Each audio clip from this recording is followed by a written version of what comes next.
a todos, meu nome é Samantha Lopes e hoje vou apresentar minha dissertação intitulada Avaliação do tratamento de sementes com Bacillus subtilis biofla 2 em genótipos de milho em relação à colonização de raízes e infecção por Fusarium verticilioides.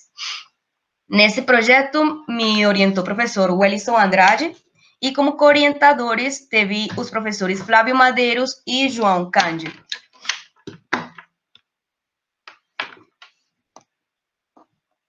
Bom, falando um pouco sobre a cultura, o milho tem uma grande importância, já que, além da alimentação humana e animal, também é utilizado nas áreas industrial e energética.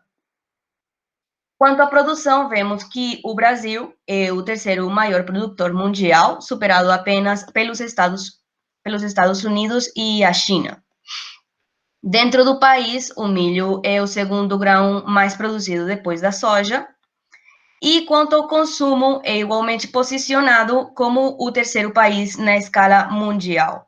Nestas duas gráficas também podemos perceber que, segundo os dados que se pressupõem para esse ano, a produção mundial não será suficiente para cobrir a demanda total de milho, devido, assim mesmo, à demanda de alimentos e processamento industrial nesses últimos anos, sendo, então, necessária melhora no rendimento dessa cultura e, para isso, evitar o controle das doenças, já que são um dos fatores que mais afetam o rendimento. Que, particularmente, no caso do milho, se tem o patógeno Fusarium verticilioides, um fungo que, em casos graves, pode reduzir a produção até uns 50%. Nesta gráfica, podemos ver a concentração de fungo em azul e a quantidade de amostras contaminadas em vermelho, no período de 2004 a 2015, tendo uns aumentos e descensos devido à resistência que vem apresentando o patógeno. Bom, falando um pouco sobre a estrutura, Fusarium verticilioides é um fungo filamentoso que apresenta corpos fructíferos e esporas com forma de canoa. Faz parte da microbiota do solo e se acha em regiões com climas quentes e secos. A colonização pode iniciar no solo ou na parte aérea. No solo, o fungo penetra o sistema radicular, causando podridão, ou cresce endofiticamente e chega até a espiga, causando a colonização completa. Pelo ar, Fusarium invade o milho através do tubo germinativo, colonizando o interior dos grãos, causando assim a podridão rosada da espiga. O patógeno ataca em todos os estádios de desenvolvimento da planta, afetando raiz, como espiga e grãos. Os sintomas podem se reconhecer em cada setor da planta de formas diferentes. No grão, se vê essa formação de micélio algodonoso. No caule, se percebe essa cor rosa-salmão. Na espiga, o crescimento é afetado, tendo espaços em que não cresce o grão, e também se pode ver esse crescimento do micélio nele. E na raiz, a afecção é causada pela podridão. Porém, existem ocasiões em que o fungo pode colonizar de forma assintomática, nos levando à próxima característica do fungo, e é que, além da sua capacidade destrutiva, Fusarium verticilioides tem o potencial toxicogênico ao produzir diferentes micotoxinas, e entre as mais importantes estão as fumonizinas. As fumonicinas são metabolitos secundários tóxicos para animais e humanos que as consomem. As mais relevantes são as do tipo B1, B2, que conseguem infectar os grãos sem gerar sintomas que indiquem a sua presença, causando diferentes doenças. Entre as mais importantes está a leucoencefalomalácia equina, edema pulmonar porcino, câncer de fígado em ratos e câncer de esôfago em humanos.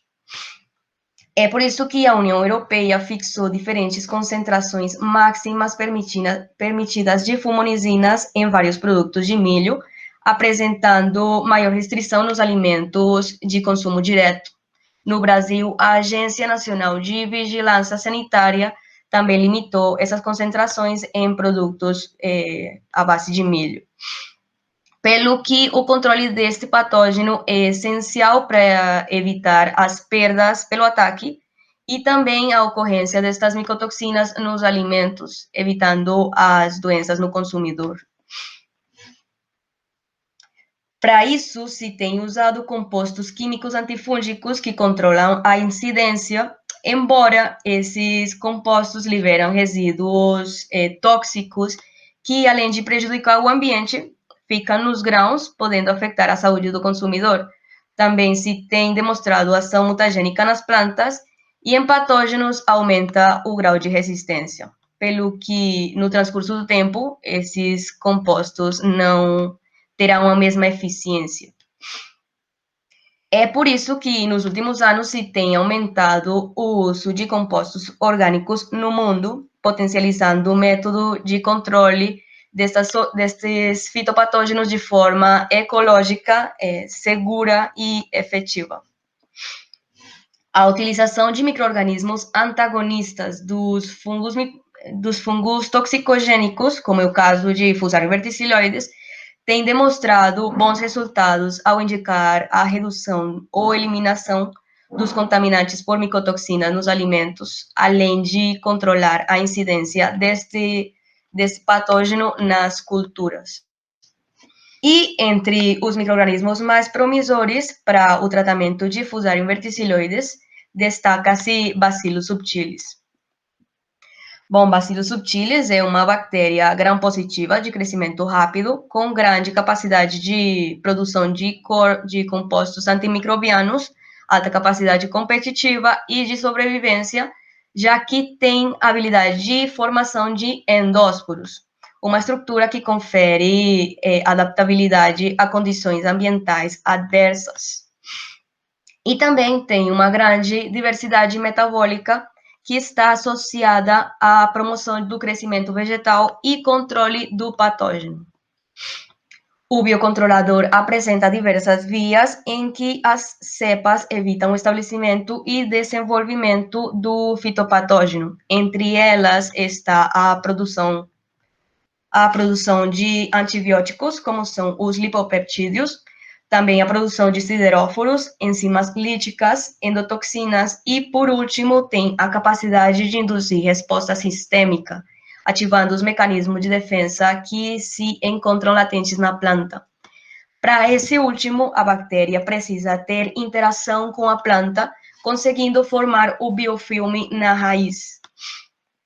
O biofilme é o acúmulo da bactéria aderida às superfícies por uma matriz extracelular formada por exopolissacarídeos e proteína, formando fibrilas porosas que permitem o passo de nutrientes e a saída de resíduos. Essa formação passa pelas etapas de adesão, colonização, maturação e dispersão. Para que a bactéria tenha sucesso nessas duas primeiras etapas, depende do processo quorum sensing. O processo quorum sensing é um mecanismo baseado na produção de moléculas sinal, que no caso das bactérias gram-positivas seriam os peptídeos, em que sua concentração depende da densidade do organismo, que se não tem a concentração certa, esse sinal não seria detectado. Bom, tendo interação, Bacillus produz grande diversidade de moléculas, como são as enzimas solubilizantes de fósforo, que aumentam a disponibilidade de minerais importantes para o crescimento vegetal. Entre eles está o zinco, o ferro e o cálcio. E também pode produzir lipopeptídeos, fito-hormônios e compostos voláteis que induzem a resposta sistêmica na planta. Isso pode gerar a ativação de um gene, mudas estruturais na planta e produção de metabolitos secundários que conseguem fornecer resistência a diferentes patógenos. Bom, já falando sobre o meu projeto, ele foi desenvolvido uma vez em campo, na Fazenda Experimental Vitorinha, e 2 vezes na Casa de Vegetação, no Departamento de Fitopatologia da UFLA. O primeiro experimento em Casa de Vegetação foi realizado em novembro de 2019, apresentando temperaturas que oscilaram entre os 20 e os 33 graus. E o segundo experimento da Casa de Vegetação foi em fevereiro do ano 2020, tendo temperaturas entre os 18 e os 30 graus, sendo o período que apresentou mais variações na temperatura. Para todos os experimentos, sendo em campo ou em casa de vegetação, foram utilizados 5 híbridos simples de milho comercial, das empresas Down Biomatrix e DKB, obtidas do programa de genética. Todos os genótipos são de ciclo precoce, porém com alturas médias variáveis, sendo o híbrido 2B640 aquele com altura meia maior e o híbrido CD3770 com uma altura meia menor. Quanto aos micro-organismos, Bacillus subtilis foi obtido do produto Biufla 2, oriundo do Departamento de Fitopatologia da UFLA, assim como o fungo Fusarium verticilioides. Bom, em quanto à metodologia, se iniciou medindo a capacidade de interação de cada híbrido com a bactéria por meio da quantificação do biofilme formado nas raízes. Para isso, foi necessária a reativação das bactérias em meio de cultura AN. O meio de cultura AN foi feito com 10 gramas por litro de agar, 5 de peptona e 3 de extrato de carne. Tendo o meio preparado, foi deixado em 25 graus por um dia na BOD para o crescimento da bactéria. Enquanto as plântulas foram colocadas para germinar 6 sementes por híbrido em cada caixa Gerbox, contendo a areia umedecida e sendo submetidas a 25 graus Celsius por 5 dias na BOD. Transcorridos esses 5 dias, foram selecionadas e transplantadas 4 plântulas de cada genótipo, em que 3 foram tratadas com Bacillus subtilis e uma serviu como testemunha. O transplante foi feito em tubos Falcon, com 50 ml de meio, feito unicamente com 15 gramas por litro de agar e água destilada, unicamente. Seguidamente, foi adicionado 1 ml de solução com concentração de 1 por 10 a 8 UFC por ml de Bacillus subtilis. Esse valor foi ajustado e quantificado com o espectrofotômetro e os valores foram ajustados normalmente, são trabalhados esses valores normalmente no laboratório para aplicação de Bacillus subtilis. Após a aplicação de bacilos nas raízes das plântulas transplantadas, os tubos Falcon são sometidos a 25 graus Celsius por uma semana na BOD. Já transcorrido esse período, as raízes foram separadas das plântulas para a remoção do biofilme, sendo submergidas em 25 ml de solução salina ao 0,25% com agitação constante. Posteriormente, foram levadas à cuba de ultrassom sem aquecimento por 2 minutos, para facilitar o desprendimento das células. E logo em seguida se fez a secagem das raízes à temperatura ambiente por 15 minutos, em que finalmente foram pesadas. Para a quantificação do biofilme, foi seguido o método de quantificação por diluição por microgota, sendo 10 microlitros cada gota, 2 gotas por diluição em cada placa dividida, com meio AN.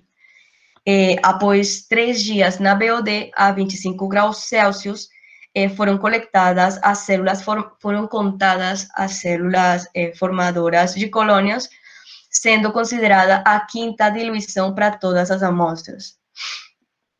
Bom, já para o tratamento de sementes, foram seguidos os métodos, os mesmos passos para a germinação que foram descritos anteriormente. Para isso, as sementes foram desinfectadas com hipoclorito de sódio a 1%, sendo submergidos por 2 minutos e lavados 3 vezes com água destilada autoclavada. Seguidamente foram colocados em caixas Gervox com areia umedecida e submetidos a 25 graus Celsius na BUD. Após uma semana, foram selecionadas 4 plântulas de cada genótipo para ser transplantadas em copos de 500 ml com areia umedecida.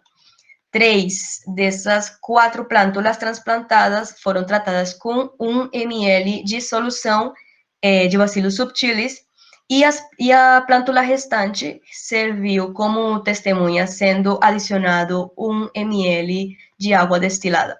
Depois da aplicação, todos os copos foram levados para a casa de vegetação, sendo distribuídos de forma aleatória. Essa aplicação de 1 ml foi feita justo acima da semente que já estava transplantada, ou seja, diretamente na areia.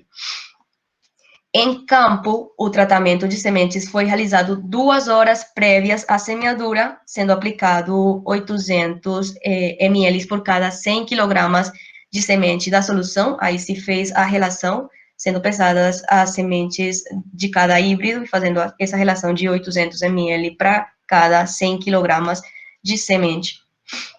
Seguindo, a distribuição foi seguindo o delineamento de blocos casualizados, com 10 tratamentos por bloco, sendo 4 blocos com 4 linhas de 5 metros por parcela, sem aplicações de fertilizante. Foram aplicadas 2 vezes herbicida.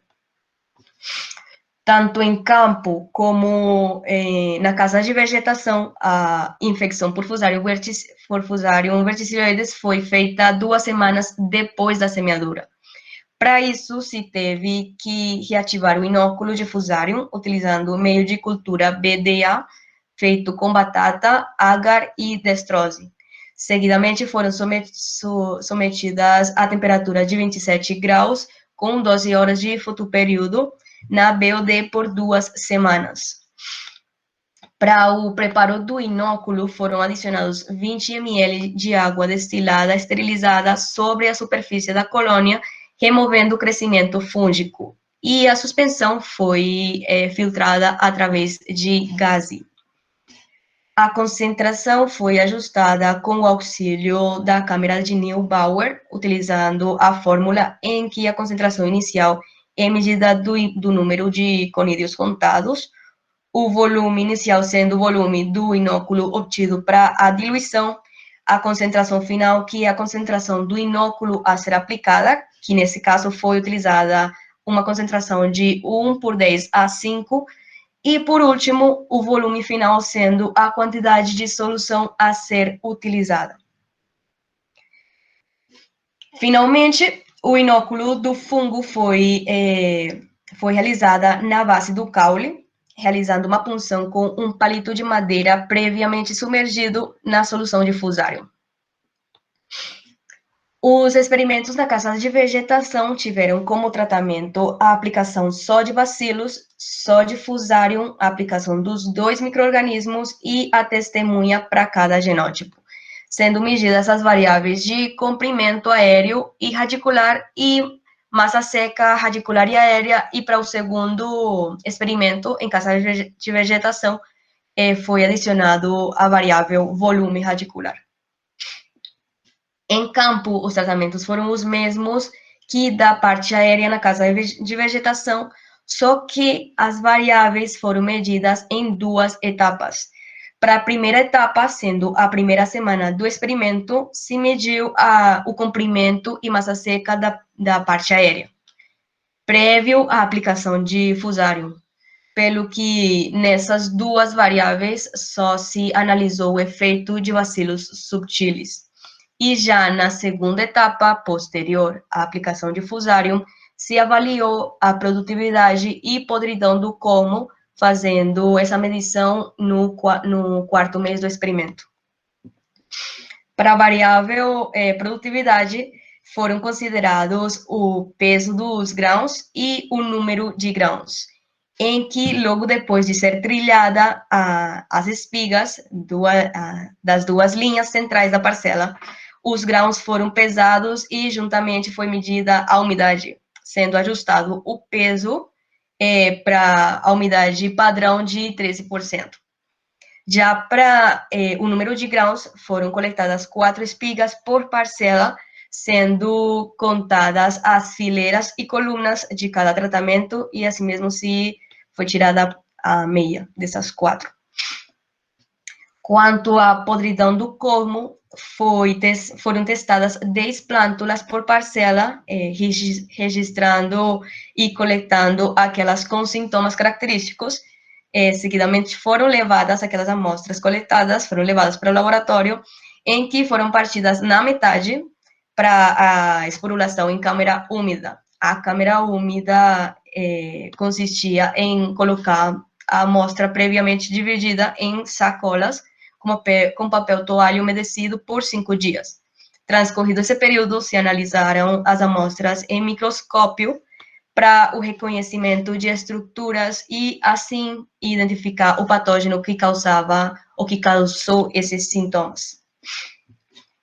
Já o processamento dos dados obtidos foi executado no programa GENIS. Com ele se fez análise de variância factorial simples, comparação entre médias, Scott e Knott, e correlação de alguns resultados. A análise de variância foi feita para cada variável e a análise factorial e análise de variância factorial simples foi feita considerando os efeitos genéticos e ambientais como fixos. Já para falar um pouco sobre os resultados, começamos com a interação entre bacilos e os genótipos de milho comercial, mostrando que todos os híbridos testados apresentaram colonização, embora a mesma foi significativamente variável, confirmando a interação genótipo-dependente entre plantas e bactérias. Entre os dados coletados, observando os resultados de todos os experimentos em campo e em casas de vegetação, se mostrou que Bacillus subtilis actuou como promotor de crescimento na parte aérea, radicular, e conseguiu melhorar a produtividade. Se obteve raízes com um peso maior, principalmente nos híbridos DKB 390 e BM 855, quando comparados com as amostras que foram infectadas e tratadas com a bactéria. Também se obteve um incremento significativo da parte aérea no híbrido DKB 390, quando foi comparado com a testemunha. E, finalmente, na produtividade, o peso dos grãos foi significativamente maior que a testemunha no híbrido 2B688.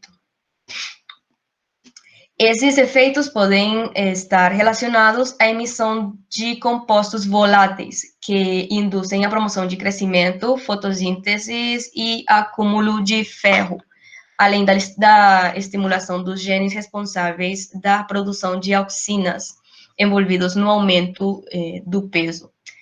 Já a resposta negativa ou nula do tratamento com bacilos nos outros híbridos pode ser devida à quantidade de auxinas liberada, já que em grandes proporções pode diminuir os tecidos sensíveis a esta molécula. Também pode estar relacionada ao reconhecimento do micro-organismo como um agente patogênico, afetando diretamente a resposta da inoculação. E, por último, pode ser também pela interrupção da interação por outros micro-organismos na rizosfera. Porém, estudando os resultados tanto em campo como na casa de vegetação, os dois experimentos, se evidenciou como os dados mostraram maior participação de Fusarium no desenvolvimento das plantas nas variáveis de crescimento radicular e aéreo. Se obtiveram raízes com um peso significativamente maior nos híbridos CD3770, DKB390 e 2B688, assim como o comprimento radicular nos híbridos DKB390, 2B640, BM855 e CD3770. E, por último, na parte aérea, resultou em um comprimento significativamente superior nos híbridos DKB390, 2B640 e BM855. Porém, os efeitos causados nos híbridos que apresentaram um comprimento significativo, mas essa significância não coincidiu no peso, como foi no caso dos híbridos 2B640 e BM855, esse efeito estaria relacionado a fatores de virulência de hipertrofia e hiperplásia. Esses efeitos são causados por um desequilíbrio hormonal, que resulta em um crescimento anormal do órgão, assim como um efeito de superalongamento, sendo órgãos debilitados e pouco saudáveis. Já enquanto o crescimento vegetal causado nos outros híbridos, estudos mostram como o comportamento e crescimento do fungo está diretamente relacionado ou está diretamente condicionado pelos efeitos ambientais, mostrando como as temperaturas altas favorecem a interação com o hospedeiro e, consequentemente, interferindo no crescimento vegetal. Porém, eu não achei estudos que falassem diretamente sobre a promoção de crescimento causado por Fusarium verticilloides. Já enquanto ao controle por bacilos, nossos resultados mostraram que nos híbridos 2B688 e BM855, em campo, o tratamento foi efetivo, vendo uma diminuição de indivíduos com podridão de como, causado pelo fungo Fusarium verticilloides, comparado com a média de indivíduos encontrados com sintomas no tratamento sem bacilos subtilis. Porém, esse efeito se apresentou unicamente nesses casos. Nos genótipos restantes, os dados mostraram uma variação não significativa estatisticamente frente ao tratamento e a infecção por bacilos subtilis. A literatura relata que existem vários motivos que influenciam na ação antifúngica de bacilos subtilis, entre eles está a capacidade de acepção do material genético, a disponibilidade de nutrientes, a temperatura, a osmolaridade, o pH, a concentração de oxigênio e a interferência com outros ou de outros micro-organismos. Para esse último, realizamos a análise de correlação, que testou a relação por interação dos dados com os patógenos encontrados nas amostras do caule coletados com sintomas de podridão de como. Contudo, resultou que nenhum dos efeitos provocados pelos micro-organismos encontrados no caule apresentou correlação que pudesse inferir na resposta sistêmica por bacilos subtilis. Porém, não se descartou a existência de outro grupo de micro-organismos, nem se estudou as condições físico-químicas da rizosfera dos genótipos que pudesse dificultar a interação sistêmica entre bacilos e a planta. Já como conclusões, se tem que existe variabilidade entre a formação do biofilme por bacilos subtilis e a diversidade genética do cultivar, sendo DKB390, 2B640 e 2B688 os genótipos que apresentaram maior UFC por grama de raiz, portanto, uma maior interação e associação com a bactéria. Também se tem que Bacillus atuou como promotor de crescimento nos híbridos DKB390 e BM855 no aumento da parte aérea e radicular, e em campo se obteve um aumento na produtividade do híbrido 2B688. Também que as amostras tratadas com Fusarium verticilloides se mostraram assintomáticas nos experimentos da caça de vegetação, porém, se encontraram sintomas de podridão de colmo em campo quando foram avaliadas em fase de maturação fisiológica.